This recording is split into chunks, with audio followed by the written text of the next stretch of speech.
జనసేన కూటమి అధికారంలోకి వచ్చిన తర్వాత నెక్స్ట్ ఇది కూడా ప్రయారిటీ ఇస్తారా? దీంట్లో ఉన్నటువంటి వాటి అన్నిటికి కూడా కొలికి తెచ్చే ప్రయత్నం చేస్తారా? ప్రభుత్వం యొక్క బాధ్యత ఏంటంటే అది నా తండ్రా నీ తండ్రా, నా ఇల్లు కూలిపోయిందా నీ ఇల్లు కూలిపోయిందా, రోడ్డు మీద వెళ్ళే సామాన్యుడికి నష్టం జరిగిందా సామాన్యుడు కోల్పోయాడా, వీటితోటి సంబంధం లేదు. ప్రభుత్వం యొక్క బాధ్యత దోషుల్ని పట్టుకోవడం, ప్రభుత్వం యొక్క బాధ్యత నేరస్తులకు శిక్ష చేయటం. తెలుగుదేశం ప్రభుత్వం కనుక ఇప్పటికే ఉండింటే ఆనాడు మా మీద వేసినటువంటి నిందలు ఏవైతే ఉన్నాయో అవి అపనిందనగా చేసుకోవటమే కాకుండా దోషులు ఇప్పటికే మేము జైల్లో పెట్టించేవాళ్ళం. రేపు చట్టం ఖచ్చితంగా తన పని ఎన్ని అవరోధాలు చేసుకుంటా ముందుకెళ్తుంది. ఆ అవరోధాలు అన్నిటిని దోచుకొని ముందుకెళ్ళేటప్పుడు నేరస్తులు తీవ్రస్తులందరూ కూడా జైల్లో ఉండేటువంటి పరిస్థితి తప్పకుండా వస్తుంది. శ్రీనివాస్ గారు ఫైనల్ గా మ్యూట్లో ఉంది సార్, మ్యూట్లో ఉంది సార్, మ్యూట్లో ఉంది శ్రీనివాస్ గారు. ఒక ముఖ్యమంత్రి హోదాలో ఉండి విచారణ చేయమంటే జరగదండి. ఒక ముఖ్యమంత్రిగా ఆయన దింపేసిన తర్వాత న్యాయం జరుగుతుంది వాళ్ళు ఎవరికైనా. ఏదో కబుర్లు చెప్తా ఉన్నారు. వాళ్ళ అవినాష్ రెడ్డిని పంపించమనండి, సిబిఐకి ఇంట్రాగేషన్ పంపించమనండి. ఎందుకు రాదు బయటికి? వాళ్ళు మీరే ఆపుతున్నారు. మీరు ముఖ్యమంత్రి హోదాలో ఉండి పోలీసుకి ఇన్స్ట్రక్షన్ ఇస్తున్నారు, పోలీసులు చేపిస్తా ఉన్నారు. అది నేరం ఆరోపబడిన వ్యక్తి ఎంపీ అయినా ముఖ్యమంత్రి అయినా చాలా మంది జైల్లో ఉన్న సందర్భం మనం సార్ ఇంత క్లియర్ గా కనిపిస్తా ఉంటే అసెంబ్లీలోనే ముఖ్యమంత్రి గారు చెప్పారు కదా, ఒక కన్ను ఇంకొక కన్నును పొడుచుకుంటుందా అధ్యక్ష అని. అదే మీ కన్నుల కోసం ఆంధ్ర రాష్ట్రంలో మీ కళ్ళు అదే చెప్తున్నాను. మీరు వాళ్ళందరూ ఒకటేనండి, ఒక తాను ముక్కలని మనం చెప్పాను మీకు. ఏమంటే ఎవరో తక్కువేం కాదు. రేపు పొద్దున అదే శర్మిల గారు వచ్చి తూచనొచ్చు, ఎందుకంటే నా కుటుంబంలో పెద్ద విషయం ఏం కాదు అది. ఇవాళ నేను మొన్న డిబేట్ లో మాట్లాడుకోండి, నేను వచ్చి వాళ్ళకి ఇచ్చి ముద్దులు పెట్టి వెళ్ళింది ఆవిడ. నా తర్వాత కాంగ్రెస్ లో అది వేరే విషయం. కాకపోతే ఏంటంటే ఇవన్నీ ఎలా ఉంటాయి ఏంటంటే, ఒకడు ఇది ఈడు పర్వాలేదు అని అనుకోకూడదు మన వాళ్ళ కుటుంబంలో. వాళ్ళు ఏంటంటే ఎందుకని ఇవాళ 2014 సంవత్సరంలో మాణిక్యాలు అన్నట్టు నా తండ్రిని చంపారు, నాకు ఓటేయండి. 2019 మా బాబాయ్ని చంపారు, నాకు ఓటేయండి. మరి 2024 మరి ఏమవుతుందో మరి మనం వెయిట్ చేయలే. ఈయనే ముఖ్యమంత్రిగా ఉంటే ఈ కేసులు ఎప్పటికీ తేలవండి. ఎందుకంటే మరి రాజుగారు తలుచుకుంటే దెబ్బలు కరువేంటి? డీజీపీ నిలబడతా ఉన్నాడు అక్కడ, లేకపోతే అక్కడ ఎస్పీ నిలబడతా ఉన్నాడు, డిఐజీ క్యాడర్లో ఉన్న వాళ్ళు అక్కడే ఉన్నారు. ఇంకా మనకు న్యాయం ఎవరు చేస్తారు చెప్పండి? ముఖ్యమంత్రి గారు ఉండగా ఆయన వాళ్ళు ఎవరైనా అరెస్ట్ చేస్తారని మీరు అనుకుంటారు? నేనైతే అనుకోవట్లేదు సార్. కాబట్టి దిగిపోయిన తర్వాత విచారణ జరుగుతుంది.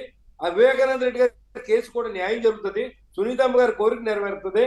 మరి శర్మిల గారి గురించి అయితే నేను చెప్పనండి, ఎందుకంటే వాళ్ళంతా ఒక ఫ్యామిలీ మెంబర్స్.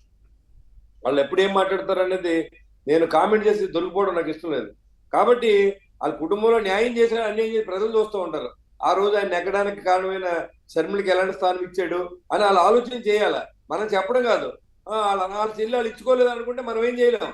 కాకపోతే ఏంటంటే ఇవాళ ఇక్కడి నుంచి వెళ్ళి హైదరాబాద్ లో పార్టీ పెట్టి మళ్ళీ తిరిగి ఆంధ్రాలో వచ్చి మళ్ళీ అంటే అన్నగారు ప్రభుత్వం పడిపోతుంది కాబట్టి మళ్ళీ ఆ స్థానం భర్తీ చేయాలని వచ్చారా, లేకపోతే అన్నగారు సపోర్ట్ చేద్దాకు వచ్చారా, ఇండైరెక్ట్ గా మీరు కలిసి ఉంటారనేది మాకు తెలియదు. దాని మీద నేనేం కామెంట్ చేయను. నేను అందరినీ ఒకలాగా చూస్తాను ఫ్యామిలీలో, ఎందుకంటే అది కనబడతా ఉంది క్లియర్ కట్ గా. మనం మాట్లాడుకోవాలని నేను వచ్చి ఆవిడ అన్నగారి దగ్గర తప్పేం కాదు. ఈ పెళ్లిలో అసలు నాకు ఏ సంబంధం లేనప్పుడు పెళ్లిలో మాత్రం సంబంధం ఏముంటుందండి? నాకు ఏ సంబంధం. మరి తల్లి ఏమంటుంది, నా బిడ్డకు ఎవరు, నా బిడ్డ జోలికి ఎవరు రాలేదు, నా బిడ్డ టచ్ చేయలేదని ఆవిడ చెప్తా ఉంది. మరి ఏం చూస్తాం మనం? ఎవరిని అమాయకులు చేస్తాం? ప్రజల అమాయకులా, మా డిబేట్ లో ఉన్న అమాయకులా, మీ టీవీ ఛానల్స్ వాళ్ళ అమాయకులా? కాబట్టి అది waste of energy and topic. కాబట్టి ఇవాళ ఏంటంటే ఈ ముఖ్యమంత్రి ఉండగా సామాన్యుడికి న్యాయం జరగదు, ప్రతిపక్షాలకు న్యాయం జరగదు. వాళ్ళ కుటుంబ సభ్యుల్లో చనిపోయిన వివేకానంద రెడ్డి కేసు బయటికి రాదు, కోడికత్తి సీను బయటికి రాడు. ఏమంటే సుబ్రహ్మణ్యం ఎమ్మెల్సీ ఆ డ్రైవర్ చంపితే ఆయనకు పూలు పానుపులతో ఊరేగిస్తూ ఉన్నారు, ఈ రోజు పాటలు పాడుతూ ఉన్నారు, ఆయన బట్టి ఊపుతా ఉన్నారు, ఉయ్యాలు ఊపుతా ఉన్నారు. సుధాకర్ అనే డాక్టర్ చనిపోతే ఆ కుటుంబానికి న్యాయం జరగలేదు. కాబట్టి ఇలాంటివన్నీ బయటికి రావాలంటే ఈ ప్రభుత్వం గది దిగాల, నిజాయితీగా నిజాయితీ ఉన్న నాయకులు ఎన్నుకోవాలి. దానికి ఏదైతే పవన్ కళ్యాణ్ గారు, చంద్రబాబు గారు ఆయన పరిపాలన దక్షత మనం చూసాం ఇదివరకు కూడా. నిరంతరం మరి డెవలప్మెంట్ ఉండాలనే వ్యక్తి. నేను కూడా ఆయన దగ్గర పనిచేశాను కాబట్టి నాకు ఉన్న అనుభవం నేను చెప్తున్నాను. మున్సిపల్ చైర్మన్ గారు చేసినప్పుడు ఆయన 2 గంటలు వీడియో కాన్ఫరెన్స్ చేస్తాడండి. ఆ వయసులో ఆయనకు అవసరం మున్సిపల్ చైర్మన్ తో చేయవలసిన అవసరం ఉంది? మంత్రులతో చేసుకోండి, అది వీసీలు చేస్తా ఉన్నారు ఇప్పుడు గంటల తరబడి, ఐఏఎస్ వాళ్ళు చేసుకుంటా ఉన్నారు. కానీ చంద్రబాబు గారు అలా కాదు. అక్కడ సిల్ట్ ఎంత ఉంది, డ్రైన్లు ఎలా ఉన్నాయి, వాటర్ వస్తే ఊరు ములుగుతా ఉందా, లేకపోతే వర్షాలు పడితే ఏంటి పరిస్థితి అనే జరిగేది మా టాపిక్. ఎప్పుడు అలాంటి టాపిక్ ఇప్పుడు నేను ఎక్కడ చూడలేదు. జనసేన వాళ్ళు బ్యానర్లు ఎక్కువ కట్టారా, లేకపోతే చంద్రబాబు నాయుడు బ్యానర్లు ఎక్కువ కట్టాడా, చంద్రబాబు నాయుడు జనం ఎంతమంది వచ్చారు, పరిపాలన మీద ఎక్కడా లేదు. తీర ప్రాంతం అభివృద్ధి చెందిందా, రోడ్లు వేసారా, రైతు ఎలాంటి ఇబ్బంది పడుతున్నాడు, వర్షాలు పడితే ఏమి ఇవ్వాలి వాళ్ళకి, ఎక్కడైనా పంట నష్టపోతే ఇన్సూరెన్స్ చేయించాలా వద్దా, దీని మీద టాపిక్ జరగట్లేదండి. కేవలం చంద్రబాబు గారి టాపిక్ లోనే ఇదంతా ఉండేది. కాబట్టి నా కంక్లూజన్ ఏంటంటే ఈయన దింపాలి. ఈయన ఉండగా ఎవరికి చట్టానికి న్యాయం, చట్టంలో ఏ న్యాయం జరగదు. రైట్. జ్యుడిషియల్ గా కూడా భయపెట్టే పరిస్థితి కనబడుతుంది. జ్యుడిషియల్ తీర్పు అవుతుందో ముందేళ్ళే చెప్పేస్తున్నారు. అయ్యో లాయర్లు చెప్పలేకపోతున్నారు, రేపు చంద్రబాబు గారు బెయిల్ రాదు, ఆయన కొట్టేస్తారంటే అదే జరుగుతుంది. మరి ఏమన్నా సార్, ఇది ఒక న్యాయస్థానాన్ని, ఒక న్యాయస్థానం అంటే ఏంటంటే, ఆ న్యాయస్థానంలోనే ఇలాంటి విమర్శలు వస్తాయంటే దాని మీద ఎలాంటి కామెంట్ కానీ, ఆ కామెంట్ చేసిన వ్యక్తులు కానీ ఎక్కడ పనిష్మెంట్ చేయలేదు. Right sir. రైట్. ఒక్కసారి సుబ్బారావు గారితో మాట్లాడే ముందు సార్, ఇందాక మీరు అందరూ ప్రస్తావించింది అప్పుడు జగన్మోహన్ రెడ్డి గారు ఏం చెప్పారు పదే పదే అనేది ఒక్కసారి వినిపిస్తాను సార్.